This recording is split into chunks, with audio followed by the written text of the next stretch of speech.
नमस्कार। बिहार में सत्ता का सबसे बड़ा खेल शुरू हो चुका है। नीतीश कुमार अब दिल्ली की राजनीति में पहुंचने वाले हैं और बिहार में नया मुख्यमंत्री बनने वाला है। क्या सच में बीजेपी का सीएम और नीतीश कुमार के बेटे निशांत कुमार डिप्टी सीएम बन सकते हैं? बिहार की राजनीति में आज जो हो रहा है उसने हर किसी को चौंका दिया है। हर जगह जो है ये ऐसे सीएम चुनते हैं भाजपा, भले ही ओबीसी समाज के हो, लेकिन रबर स्टैंप वाला जो सीएम जो है भाजपा जो है चुनती है। बिहार की सड़कों को न केवल गांवों तक जोड़ा, बिहार की सड़कों की स्थिति को भी सुधार किया। इतने लंबे करियर में विधायक, सांसद, मुख्यमंत्री, केंद्रीय मंत्री रहते हुए उनके कुर्ते पर कभी दाग नहीं लगा। नमस्कार, द ट्रुथ के इस अंक में मैं प्रीति पांडे अपने सभी दर्शकों का बहुत स्वागत करती हूं। आज हम बात करेंगे बिहार की राजनीति में आए उस बड़े मोड़ की जिसने सत्ता के समीकरण ही बदल दिए हैं। 2 दशक से ज्यादा समय तक बिहार की सत्ता संभालने वाले नीतीश कुमार अचानक अब राज्यसभा जाने की तैयारी में है। पिछले कई दिनों से हालांकि इसे लेकर कयास लगाए जा रहे थे कि मुख्यमंत्री की सेहत ठीक नहीं रहती, उनकी उम्र हो चुकी है, लेकिन गुरुवार को नीतीश कुमार ने एक ट्वीट करके लगभग स्थिति को साफ कर दिया कि अब वे राज्यसभा का रुख कर रहे हैं। इस खबर के सामने आते ही बिहार की राजनीति में हलचल तेज हो गई। इस बीच जेडीयू के कई कार्यकर्ता मुख्यमंत्री आवास के बाहर प्रदर्शन करते नजर आए। जमकर प्रदर्शन हो रहा है, जेडीयू के नेताओं तक का विरोध हो रहा है। कार्यकर्ताओं का कहना है कि जनता ने नीतीश कुमार के चेहरे पर वोट दिया था, ऐसे में उनका राज्यसभा जाना जनता के साथ बड़ा छलावा है। कुछ जगहों पर विरोध और तोड़फोड़ की खबरें भी सामने आई। वहीं विपक्ष ने भी इस फैसले पर तीखी प्रतिक्रिया दी है। राजद नेता तेजस्वी यादव ने आरोप लगाया है कि बीजेपी ने नीतीश कुमार को हाईजैक कर लिया और अब बिहार में बीजेपी का रबर स्टैंप मुख्यमंत्री बिठाया जाएगा। तेजस्वी यादव, आरजेडी के और नेता और कांग्रेस पार्टी मतलब विपक्ष की तरफ से प्रतिक्रियाएं बहुत सी आ रही हैं, सुन लेते हैं। आप सब लोगों को पता होगा कि हम शुरुआत से ही जो है इस बात को कहते रहे हैं कि चुनाव के बाद जो है नीतीश कुमार जी को भाजपा के लोग मुख्यमंत्री पद पे नहीं रहने देंगे। हमने उस समय भी कहा था कि ये महाराष्ट्र मॉडल जो है रिफाइंड तरीके से बिहार में जो है लागू करेंगे।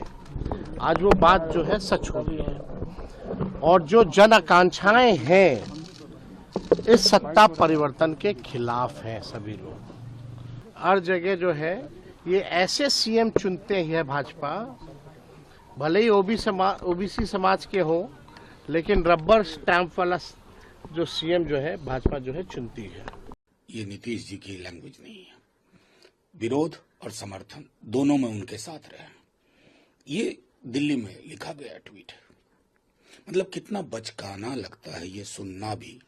मतलब मैं कहूंगा, हमारी छोड़िए, बिहार में किसी बच्चे, किंडरगार्टन के बच्चे से कहिएगा ना कि ये ट्वीट इसका मतलब क्या समझते हो, वो कहेंगे कि ना, ये पटना में नहीं लिखा गया, ये दिल्ली में लिखा गया।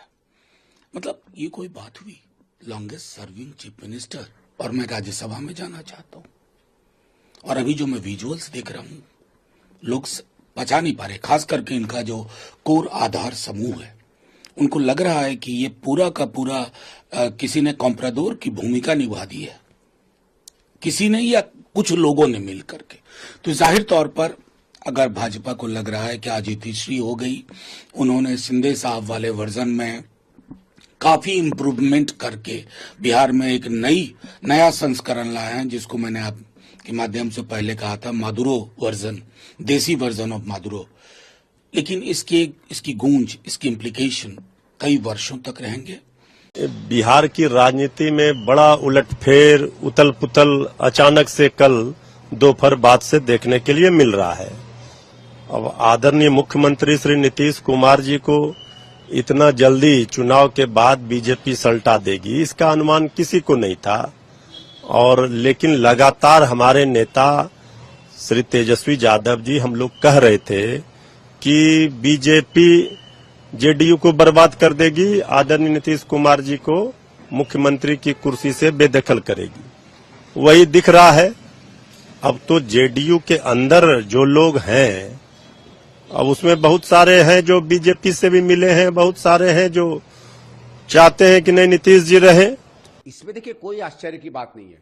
ये तो कांग्रेस बार बार कहती थी कि जो रवैया रहा है भारतीय जनता पार्टी का साथी दलों के साथ क्षेत्रों में, वो धीरे धीरे उन क्षेत्रों को, पहले उन पार्टियों को या उन लीडरों को बिल्कुल चूस लेना, जब वो कमजोर हो जाएं उनका तब तक चेहरा इस्तेमाल करना जब तक चुनाव के लिए जरूरत है, और फिर अलग कर देना।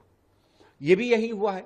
ठीक है, नीतीश जी का चेहरा थोड़ा सा पॉपुलर था, ज्यादा जनप्रिय था, शायद इस चुनाव में लोगों को लगता था कि उनको नीतीश जी मुख्यमंत्री चाहिए, तो भारतीय जनता पार्टी ने ये सारी जो दूरगामी उनके प्लान थे ये छोड़कर सिर्फ ये लोगों को बताया और एक तरीके से बिहार की जनता को छलाया कि आपको नीतीश ही मिलेगा मुख्यमंत्री, आप इन्हीं के लिए वोट करिए, और सत्य सामने निकल कर आ गया। ये तो पहले से ही प्लान बना होगा, ये कांग्रेस भी कह रही थी और भी कह रहे थे। लेकिन बात ये बन जाती है कि जो वायदे आपने किए, जिस चेहरे के साथ आप चुनाव लड़े, जो 5 साल के लिए जिसको वोट किया था बिहार की जनता ने, उस वायदे का, उनका उस भरोसे का क्या हुआ है? तो एक तो यही माने कि आपने चीटिंग करके वोट लिया, जो आप जानते थे पूरा नहीं हो सकता था, उसको आपने सामने रखकर बिहार की जनता को से वोट दिलवाया।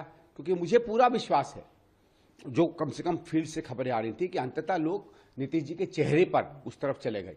अगर वो नहीं होता तो हो सकता है, मुझे पूरी संभावना है कि बिहार का चुनाव बिल्कुल उल्टा पड़ता और भारतीय जनता पार्टी और जेडीयू की सरकार नहीं बन पाती। इसी बीच केंद्रीय गृह मंत्री अमित शाह का बिहार दौरा भी राजनीतिक हलकों में चर्चा का विषय बन चुका है। हालांकि आधिकारिक तौर पर कहा यह जा रहा है कि वे सिर्फ राज्यसभा नामांकन के सिलसिले में बिहार गए हैं, लेकिन राजनीतिक गलियारों में तो इस बात की चर्चा हो रही है कि शायद वे बिहार के अगले मुख्यमंत्री की नाम की पर्ची लेकर गए हैं।